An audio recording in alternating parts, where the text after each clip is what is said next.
The beauty of anointing is when you know what you carry, but you will only use it as God allows it. Anointing is not opportunity based. The first sign of an anointing is that it separates you. It makes you know who gave it to you and who you should serve with it. It doesn't teach you operation. It was over 15 years later that the anointing that came on David, 15 years later plus, he became a king. But he was anointed as a boy. Because the day of the anointing is not the day of manifesting. Don't be in a hurry to talk. Because that anointing has not been tried. Anointing is different from God's will. Anointing is an empowerment. So the day you are anointed doesn't mean you have God's will. Anointing is not a proof that you have God's will. Anointing is an empowerment to perform something. God's will is separate and anointing is separate. And many of us, we walk away because we are anointed. And when I discover you are anointed, because I love you, you know the first thing I'll do?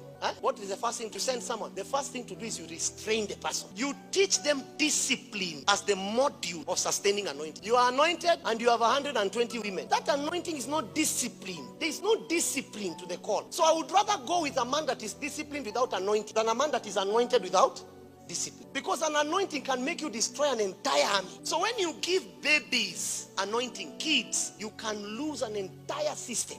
Anointing. And many break because the next class after anointing is what?